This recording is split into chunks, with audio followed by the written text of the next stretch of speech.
بسم اللہ الرحمن الرحیم الحمد للہ وحدہ والصلاة والسلام علی اشرف الانبیاء المرسلین الحمد للہ الذی یقبل التوبۃ عن عبادہ ویعفو عن السیئات اما بعد فاعوذ باللہ من الشیطان الرجیم بسم اللہ الرحمن الرحیم وقال اللہ عز وجل فی الکلام المجید والفرقان الحمید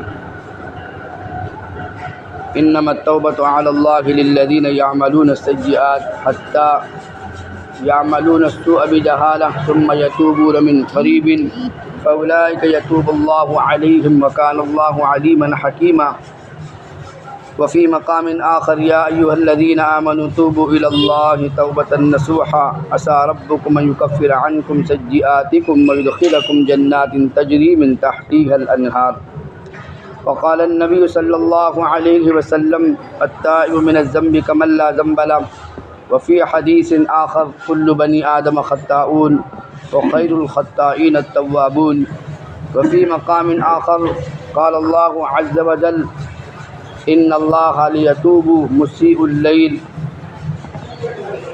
علی مسیء النہار وقال النبی صلی اللہ علیہ وسلم من ندم او کما قال النبی صلی اللہ علیہ وسلم۔ میرا محترم بزرگ و دوستو،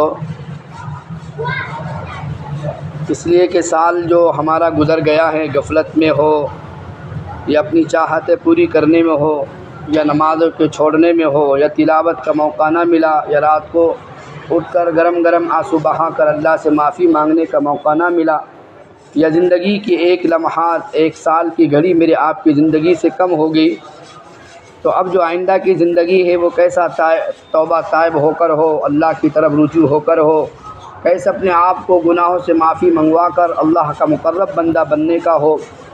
اس اعتبار سے آپ کے سامنے رکھنا یہ ہے کہ اگر بندہ اللہ کی طرف متوجہ ہو جاتا ہے تو پھر اللہ تعالیٰ بھی خود اس کی طرف بڑھتے ہیں، اس کی طرف چلتے ہیں، اس کی فریادوں کو سنتے ہیں، اللہ کو اس کا رونا بھی پھر اچھا لگتا ہے، اس کی عبادت بھی پھر اچھی لگتی ہے۔ اس کے لیے اللہ تعالیٰ قرآن کریم آپ اٹھاؤ تو بندے کو خوب مخاطب کرتے ہیں اور بندے کو خود کہتے ہیں الف لام را کتاب احکمت آیاتہ ثم فصلت من لدن حکیم خبیر اللہ تعبدوا الا اللہ اننی لکم منہ نذیر و بشیر وان استغفروا ربکم ثم توبوا الیہ یمتعکم متاعا حسنا۔ اللہ خود فرماتے یمتعکم متاعا حسنا کہ اگر تم توبہ کرو گے، اللہ کی طرف متوجہ ہوگے تو پھر میں زندگی جو تم جی رہے اس سے بہتر زندگی تمہیں ایک لطف والی زندگی میں ضرور عطا کروں گا۔ وَيُؤْتِ كُلَّ ذِي فَضْلٍ فَضْلًا، جو کچھ میں نے دیا ہے اس میں مزید اور ترقی کرتا چلا جاؤں گا۔ لیکن وَإِن تَوَلَّوْا فَإِنِّي أَخَافُ عَلَيْكُمْ عَذَابَ يَوْمٍ كَبِيرٍ، اگر تم نے نہ مانا اور تم مرو گردانی کر کے منہ پھیر کر اپنی منچاہی زندگی گزارتے رہے تو پھر مجھے ڈر ہے ایک بڑے عذاب کا جو ابھی آنے والا ہے۔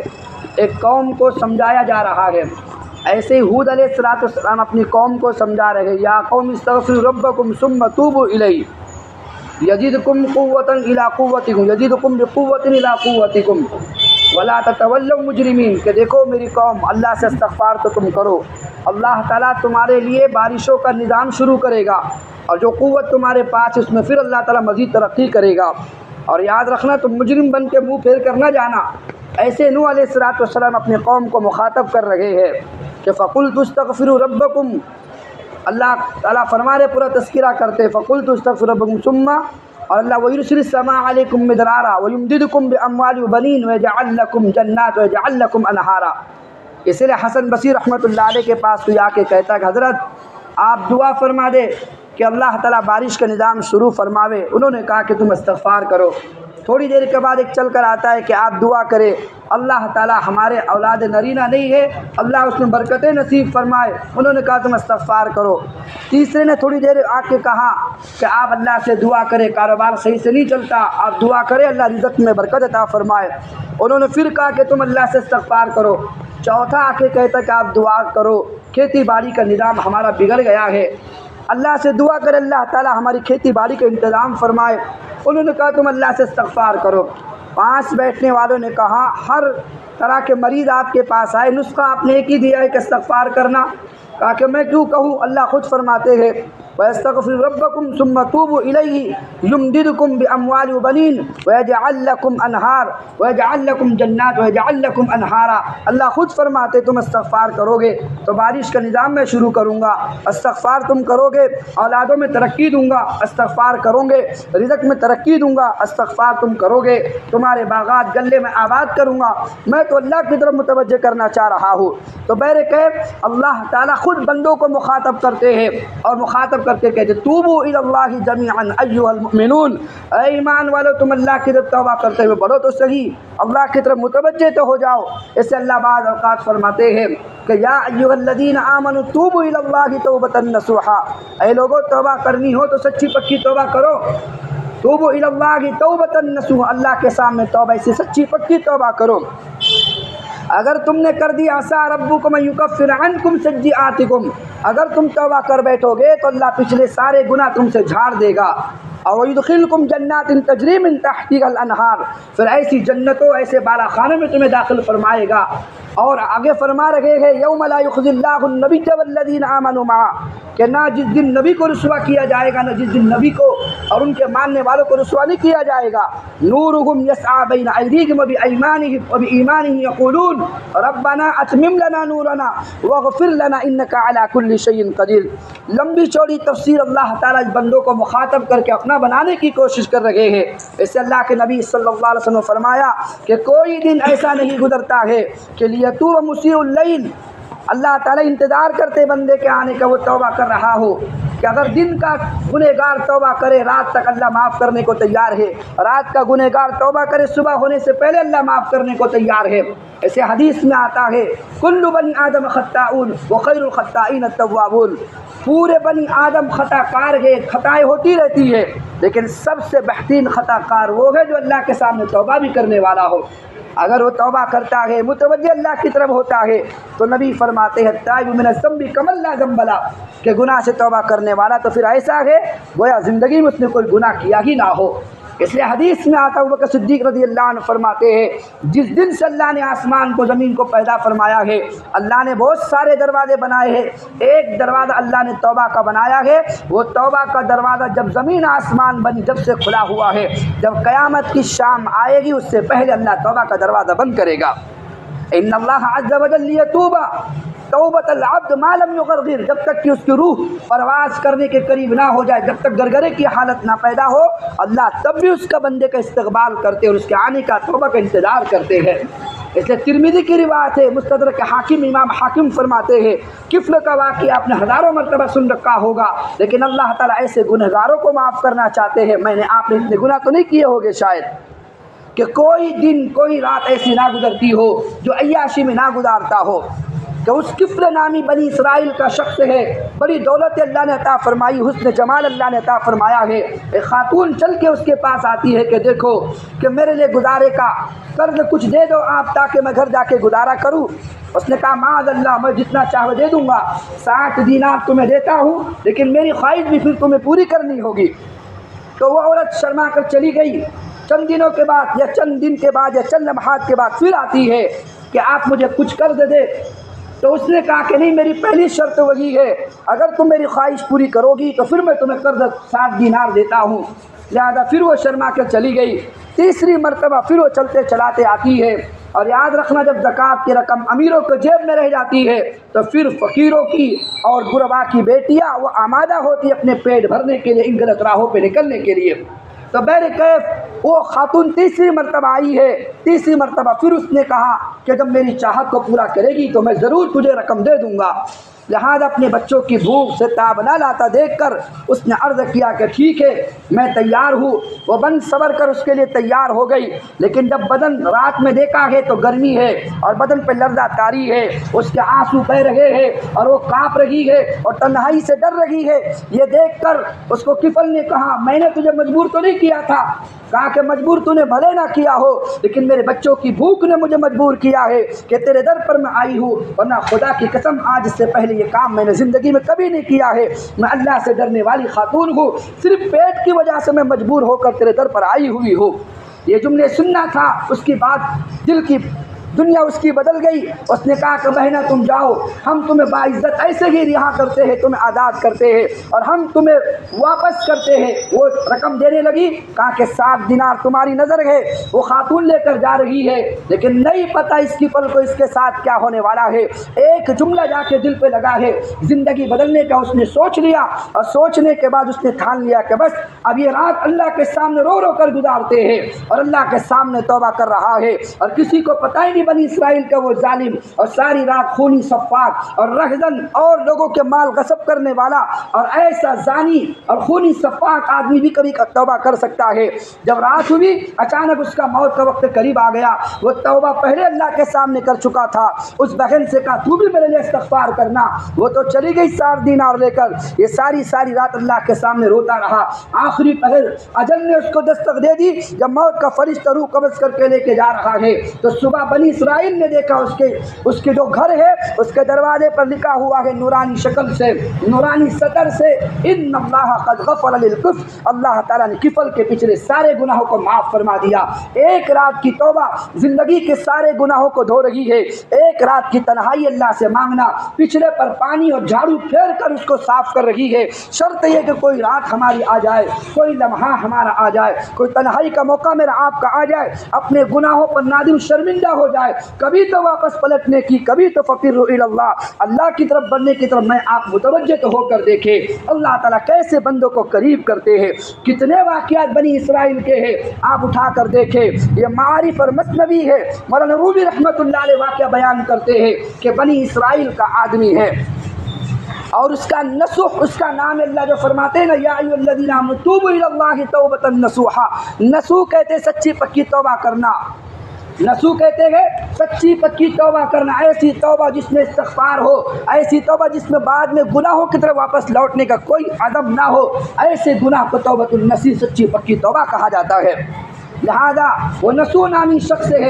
شکل عورت سے میل کھاتی ہے, چال ڈھال عورتوں سے میل کھاتی ہے, لباس عورتوں والا لباس پہنتا ہے.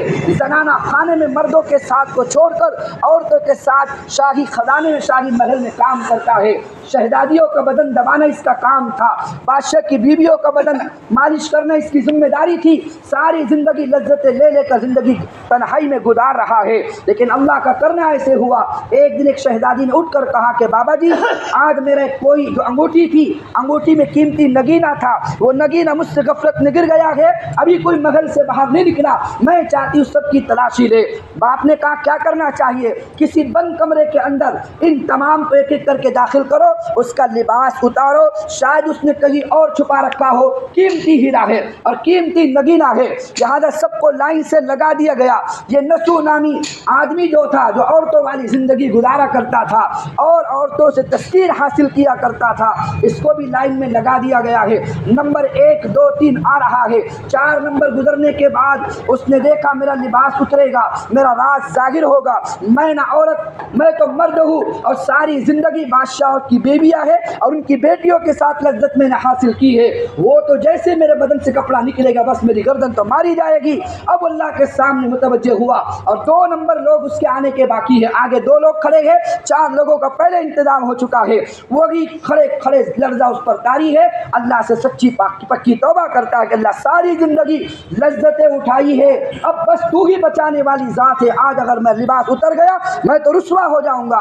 توبہ اللہ کو ایسے پسند آ گئی. اس کے آگے جو شخص کھڑا ہوا تھا وہ نگینہ اس کے پاس مل گیا, لہذا ان کو چھوڑ دیا گیا. شہزادیاں آ گئی اور ان کی بیوی آ کر کہنے لگی نسوح ہمیں معاف کرنا, ہم نے کسی اور چور کی وجہ سے آپ کو بھی لائن میں لا کے کھڑا کر دیا. اس پر تو زمین قدموں سے نیچے نکلی ہوئی ہے. اللہ نے اس کو بچانے کا سچی پکی توبہ ایک لمحہ اسی جگہ کھڑے ہو کر اس نے کی ہے. اللہ نے پاکی کا بچانے کا انتظام ایسے کیا. اب اس پہ بدن پہ کپ کپی تاری ہے, اس کی تو دنیا بدل چکی ہے. لہٰذا جب وہ محل سے نکلنے لگا بادشاہ نے کہا کہاں جاتے ہو؟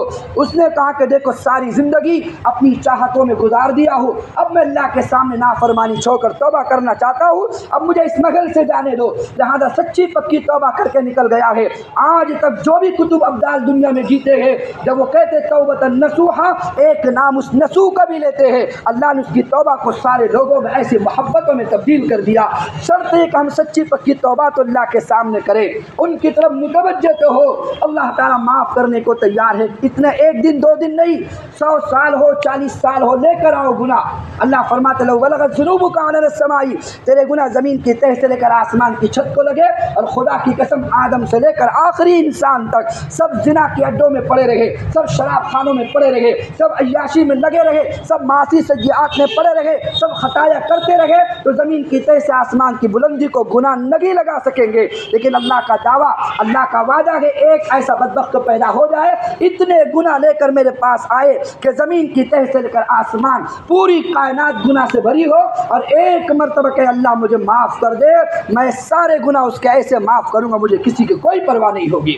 ایک مرتبہ معافی تو مجھ سے مانگ کر دیکھے، تو کب تک یہ اپنی تنہائی کی زندگیاں آواریوں کے ساتھ، عیاشیوں کے ساتھ، جب رات میں تنہائی میں جاتا ہے تو صبح ہونے تک آدمی کو خبر نہیں کہ میں کہاں جا کر آیا ہوں، اس کو خبر نہیں کہ میری رات کیسی غفلت میں گزری ہوئی ہے، اس حال میں سو گیا، موت کس حالت میں آئے گی اس حال میں دنیا سے چلا گیا، گندی فلمیں دیکھ رہا ہو یا کوئی فلم دیکھ رہا ہو یا کوئی تصویر اسکرین پر لگی ہوئی ہو، وہ سینے پر لگا ہوا ہو، اور موت کا کلمہ اگر نصیب نہ ہوا تو سوچو اس کی حالت آخرت میں کیا بن سکے گی۔ اللہ تعالیٰ مجھے آپ کو متوجہ فرمائے اپنی طرف کہ کب تک ہم غفلت کی زندگی گزارتے رہیں گے۔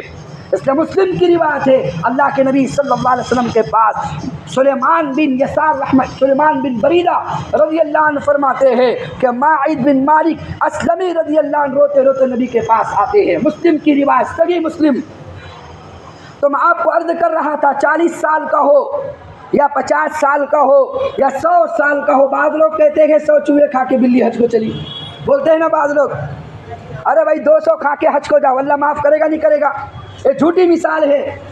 100 سے پیٹ نہیں بھرا، 200 کھا کے دیکھو، اگر کعبہ کا دیدار کرو حج کو چلے جائے تو اللہ معاف کرے گا نہیں کرے گا؟ یہ غلط مثال ہے بندے کو بزدل بنانے کے لیے۔ کتنے چاہے گناہ کر کے آؤ، اللہ ضرور معاف کرنے کو تیار ہوتا ہے۔ التوابین، امام ابن قدامہ کی لکھی ہوئی کتاب ہے، زبردست کتاب ہے۔ اس کتاب میں بنی اسرائیل کا اس آدمی کا واقعہ ملتا ہے کہ سارے بنی اسرائیل کو لے کر موسیٰ علیہ السلام چل پڑے ہیں بارش کی دعا کرنے کے لیے، لیکن بارش نہیں برس رہی، ادھر دعا کرے ادھر سورج تیز ہو رہا، کہا کہ اللہ میں بارش مانگتا ہوں، تم دھوپ تیز کرتے ہو، تو اللہ نے فرمایا ان فیکم رجلا یبارزنی بالمعاصی منذ 40 سنہ، تم میں ایک بدبخت ایسا ہے کہ 40 سال سے نہ میرا نام اس نے لیا ہے، نہ کوئی عمل مجھے راضی کرنے والا اس نے کیا ہے، اس کو باہر نکالو تو میں بارش کا نظام شروع کرتا ہوں۔ اس اکیلے کے گناہ کی نحوست کی وجہ سے بارش کا نظام رکا ہوا ہے۔ موسیٰ علیہ السلام کھڑے ہوئے پہاڑ کی چٹان پر، اگر اس میں کوئی ایسا ہو جس نے 40 سال اللہ کی نافرمانی کی ہے، خدا را اٹھ کر چلے جائے، ہم اس سے بھوکے پیاسے مر رہے ہیں۔ اب تو آدمی جانتا نا کہ میں نے گناہ کیا ہے۔ ایک مجمع میں اعلان ہو رہا تھا کہ اس میں کوئی گنہگار ہے چلے جاؤ، اس میں سری سکتی رحمت اللہ علیہ بیٹھے ہوئے ہیں، جب تک وہ نہیں نکلے گا بارش نہیں برسے گی۔ پورے مجمع میں سے ایک بھی اٹھنے کو تیار نہیں ہوا، سب کتب ابدال بیٹھے ہوئے ہیں۔ سری سختی نے دیکھا جب کوئی نہیں اٹھ رہا ہے، وہ خود ہی کھڑے ہو گئے کہ شاید میں ہی وہ گنہگار ہوں، وہ اٹھ کر جانے لگے، بارش کا نظام اللہ نے شروع فرما دیا۔ لوگوں نے کہا اچھا ہم تجھے مسجد کا امام سمجھتے تھے، اتنا بڑا گنہگار؟ غیب سے آواز آئی کہ جب تم بے حیا بن گئے ہو، اس نے اللہ سے شرم کرتے ہوئے اپنے آپ کو گنہگار سمجھ کے نکالا ہے، تو میں نے اسی کے حیا کی لاج رکھ کر بارش کا نظام شروع کیا ہے۔ گنہگار تو سمجھے پہلے اپنے آپ کو، سب وقت بھی کتب ابدال بنے پھرتے ہیں، جنت کی چابی نہیں ان کے ہاتھ میں، جیسے یہ کہیں گے ویسے جائیں گے لوگ، اتنے دعوے دار بنے پھرتے ہیں، کسی کو کفر کا فتویٰ، کسی کو پتہ نہیں کیسا فتویٰ۔ تو عرض یہ کر رہا ہوں، اس بنی اسرائیل کے آدمی کو جب کہا گیا، ایسے ہی 70,000 کا مجمع بیٹھا ہوا ہے، روایت میں ملتا ہے 70 ابن ابی قدامہ رحمۃ اللہ علیہ فرماتے ہیں اس نے چادر اپنی اوڑھی اوپر اور وہی دعا کی، لو خرجت فضحت نفسی، الہی اگر میں یہاں سے نکلا تو میں تو رسوا ہو جاؤں گا کہ میرے ماں باپ، میرے رشتہ دار، میرے گلی محلے والے مجھے کیا کہیں گے کہ اتنا بڑا گنہگار ہے جس اکیلے کی نحوست سے جب پورے شہر کو پانی نہیں مل رہا، جس گھر میں یہ ہو تو سوچو اس کا کیا حشر ہوگا۔ تو اس نے ویسے ہی ہاتھ اٹھا کے دعا کی، عصیتک منذ 40 سنة فامہلتنی، اے اللہ 40 سال میں تیری نافرمانی کرتا رہا، تب تو نے ڈھیل دی ہے، لیکن اب میں توبہ کر کے تیرے پاس آتا ہوں، مجھے معاف کر، رسوا نہ کرنا۔ ابھی دعا وہ کر رہا ہے، مجمع سے کوئی نکلا نہیں، بارش کا نظام اللہ نے شروع فرما دیا۔ جب بارش کا نظام شروع ہوا، موسیٰ نے کہا اللہ تم نے کہا اس میں نافرمان ہے، وہ جائے گا تو بارش برسے گی، نکلا کوئی نہیں، گیا کوئی نہیں، بارش کا نظام شروع ہو گیا۔ اللہ نے فرمایا جس کے گناہ کی نحوست سے بارش کا نظام روکا تھا، آج اسی کی توبہ پر میں نے بارش کا نظام شروع کر دیا ہے۔ موسیٰ علیہ السلام فرمایا مجھے دیدار تو کرائے، کون ہے، نام تو دکھائے، نام تو بتائے۔ اللہ نے فرمایا جب 40 سال میری نافرمانی کرتا رہا تب تو میں نے اس کا نام کسی کو نہ بنایا، اب تو وہ میرا بن گیا ہے، میں اس کا نام کیسے دوسروں کو بتا سکتا ہوں۔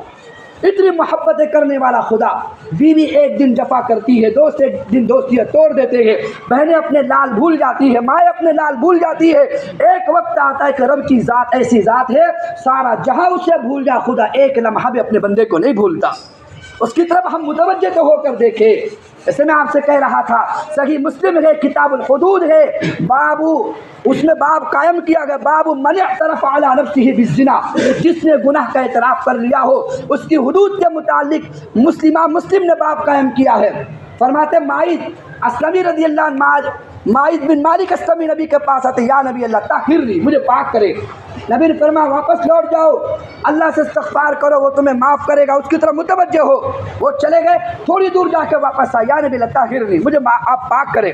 نبی نے فرمایا واپس جاؤ، اللہ سے استغفار کرو، اس کی طرف رجوع کرو، وہ تمہیں معاف کرے گا۔ پھر وہ چلے گئے، پھر تیسری مرتبہ لوٹ کر آئے، نبی سے پھر کہا طاہرنی یا رسول اللہ صلی اللہ علیہ وسلم، آپ مجھے پاک کرے۔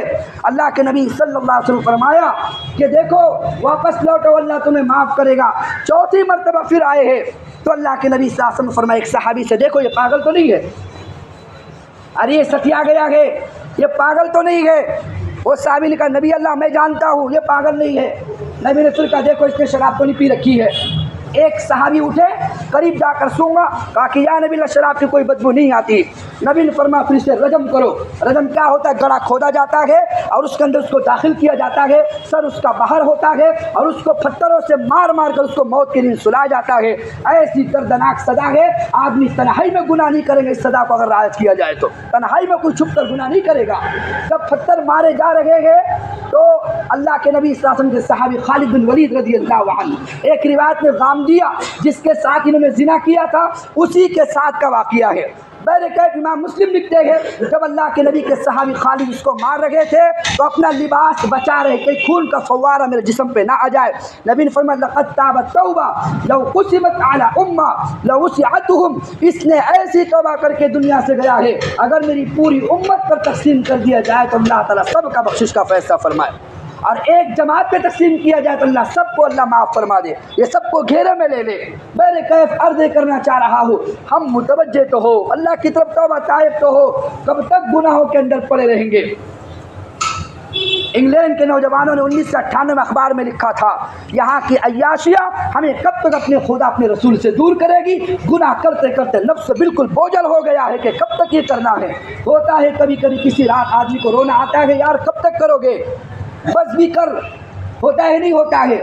اس نے اس کیفیت کو اللہ کی طرف متوجہ ہم تو کر کے دیکھیں۔ التوابین ابن قدامہ رحمۃ اللہ علیہ فرماتے ہیں عبداللہ بن مسعود رضی اللہ عنہ گزر رہے تھے، زحزان نامی آدمی وہ بانسری بجا رہا تھا اور گانے بڑے اچھے گایا کرتا تھا، لوگ اس کے گانے کو سنا کرتے تھے، لوگوں کا جمع غفیر جمع تھا۔ عبداللہ بن مسعود رضی اللہ عنہ وہاں سے گزرے اور کہا کہ کاش اگر یہ آواز قرآن کی تلاوت میں رکھتی تو کتنا اچھا ہوتا، اللہ نے اس کو کیسی آواز دی ہے، کاش اگر اس زبان سے قرآن کی تلاوت ہوتی کتنا اچھا ہوتا۔ لہٰذا چلے گئے، بعد میں ایک سے اس بانسری والے زحزان نے کہا یہ کون تھے، یہ نورانی شکل والے، کہا کہ نبی کے صحابی۔ کون؟ عبداللہ بن مسعود رضی اللہ عنہ۔ کہا کہ کیا کہہ رہے تھے؟ کہا کہ تیرے بارے میں کہہ رہے تھے تو جس زبان سے تو گانے گاتا ہے کاش اگر قرآن کی تلاوت ہوتی تو کتنا اچھا ہوتا، رب کو کتنی خوشی ہوتی۔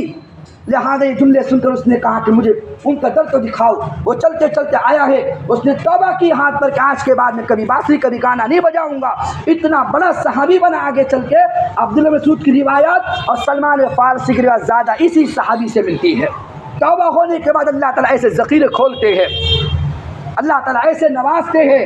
اس نے مولانا رومی رحمۃ اللہ علیہ فرماتے ہیں اور بڑا عجیب واقعہ لکھتے ہیں عمر بن خطاب کے دور کا کہ زمانہ عمر بن خطاب کا ہے، اور ایک بڑے میاں اللہ نے بڑی اچھی آواز دی تھی اور بڑے اچھے گانے گانے والا، سور بجانے والا، بانسری بجانے والا، ساری زندگی اس میں گزری ہے، لوگوں کا جم غفیر اس کے پاس ہوا کرتا تھا، لیکن بوڑھا ہو گیا تو وہ اب اس کو گانا سننے کو کوئی تیار نہیں ہوتا، تو وہ چلا گیا قبرستان، اور قبرستان میں قبر ٹوٹی ہوئی قبر کے اندر بیٹھ گیا، اللہ کے سامنے فریاد کرنے لگا، اللہ اب میں بوڑھا ہو گیا ہوں، آواز خراب ہو گئی ہے، اب میرا کوئی گانا نہیں سنتا، فقر فاقے نے دستک دی ہے، حتیٰ کہ فاقوں پہ فاقے گزر رہے ہیں، اللہ میں سچی توبہ تیرے سامنے کرتا ہوں، اللہ مجھے معاف فرما، ساری زندگی بڑھاپے کی حالت میں گزارا ہوں، ساری زندگی بڑھاپے تک میں نے گناہ کی حالت میں گزاری ہے۔